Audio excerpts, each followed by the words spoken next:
আসসালামু আলাইকুম রহমতুল্লাহ।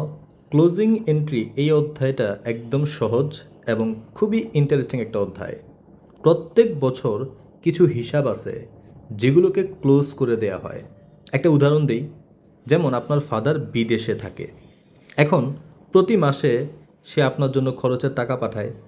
আপনি ধরেন কোনো এক মাসে কোথাও ঘুরতে গেছেন, সেখানে ৩,০০০ টাকা খরচ হয়েছে। আপনি ওই মাসের যে হিসাবটা আপনার ফাদারকে শো করবেন, সেখানে আপনি ৩,০০০ টাকা দেখাইবেন। এই ৩,০০০ টাকা কি আপনি পরের মাসে আবার দেখাবেন, আবার পরের মাসে দেখাবেন, আবার পরের মাসে দেখাবেন, নাকি যেই মাসে খরচ হয়েছে শুধুমাত্র ওই মাসেই দেখাবেন এবং ওই মাসেই ওই হিসাবটা ক্লোজ? একই খরচ কিন্তু প্রত্যেক মাসে মাসে আপনি দেখাবেন না। আবার কোনো আয় যেই মাসে হবে সেই মাসেই দেখাবেন, প্রত্যেক মাসে কিন্তু দেখাবেন না যে আপনার আয় হয়েছে। যেমন ধরেন আপনি ২০,০০০ টাকা বেতন পাইছেন, তো আপনি ওই মাসের আয় হিসাবে ২০,০০০ টাকা দেখাইবেন। আপনি কেমন করবেন যে পরের মাসে এই ২০,০০০ দেখাইবেন এবং আরও যে ২০,০০০ বেতন পেয়েছেন মোট ৪০,০০০ টাকা আপনি দেখাইবেন। আপনি কেমনটা করবেন? তাহলে তো আপনার ট্যাক্স বেড়ে যাবে। আপনি কিন্তু পরের মাসে ২০,০০০ টাকা ইনকাম করছেন এবং এই ২০,০০০ টাকা হচ্ছে আগের মাসের। যেই মাসেরটা ওই মাসেই ক্লোজ করে দিতে হবে এমন কিছু এন্ট্রি আছে।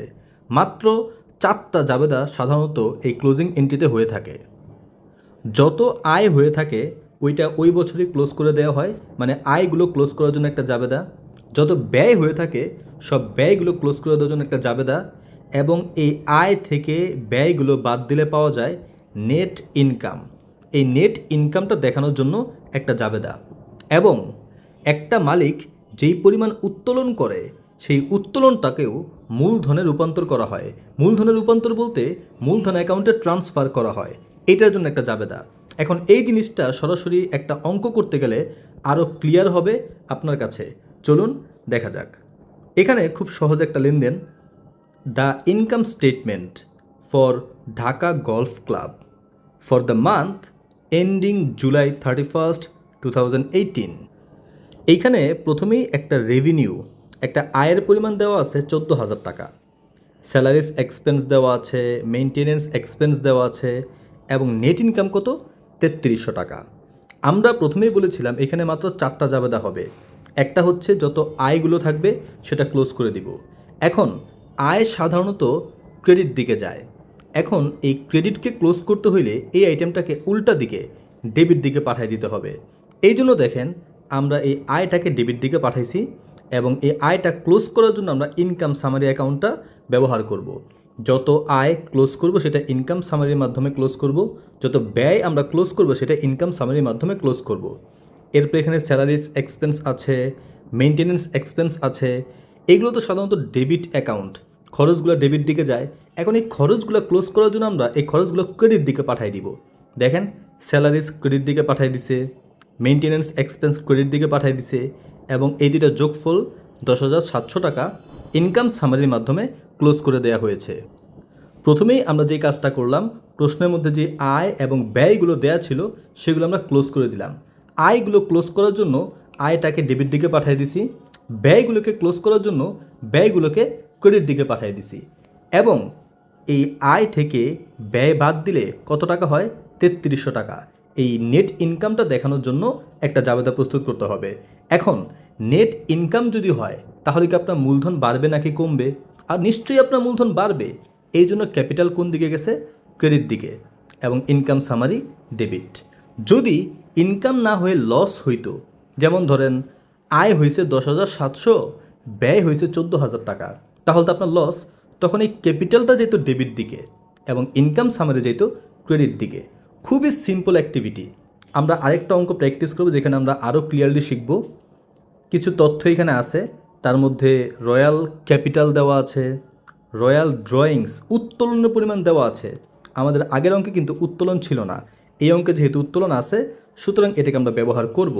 এরপরে এখানে সার্ভিস রেভিনিউ আয়ের পরিমাণ দেওয়া আছে, স্যালারিস এক্সপেন্স দেওয়া আছে, সাপ্লাইস এক্সপেন্স দেওয়া আছে। শুরুতেই আমরা কি করব, আমাদের যে আয়টা আছে এই আয়টাকে ক্লোজ করে দিব।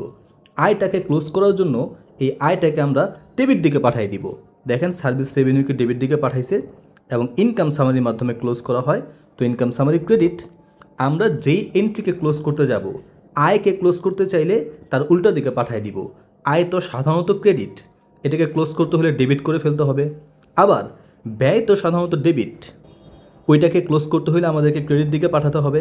এখানে আমাদের দুইটা ব্যয় ছিল না, একটা হচ্ছে স্যালারিস এক্সপেন্স আর একটা সাপ্লাইস এক্সপেন্স।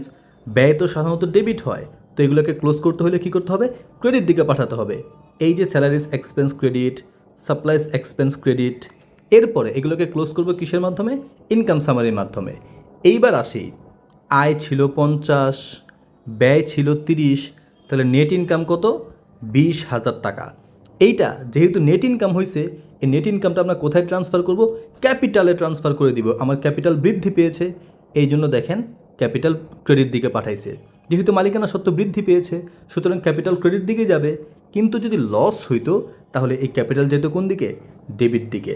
এখন আমরা আরেকটা এন্ট্রি কিন্তু এখানে পেয়েছিলাম, সেটা হচ্ছে ড্রয়িংস মানে উত্তোলন। 2,000 টাকা উত্তোলন করার কারণে কিন্তু মালিকানা সত্ত্ব হ্রাস পেয়েছে। এখন এই ড্রয়িংসটাকে তো আমাদের ক্লোজ করতে হবে, উত্তোলন তো ডেবিট দিকে যায়, এটাকে ক্লোজ করতে হলে উত্তোলনটা কোথায় যাবে, ক্রেডিট দিকে। এবং উত্তোলন করার কারণে মালিকানা সত্ত্ব কমে যায়, এই জন্য দেখেন মূলধনটাকে কোন দিকে পাঠাইছে, ডেবিট দিকে। আশা করি এইরকম আরও যত এন্ট্রি থাকবে সেগুলো আপনি খুব সহজেই কমপ্লিট করতে পারবেন ইনশাআল্লাহ। আরও কিছু অঙ্ক আপনারা প্র্যাকটিস করুন, আশা করি আপনাদের ভালো একটা প্রস্তুতি হয়ে যাবে এই ক্লোজিং এন্ট্রিতে।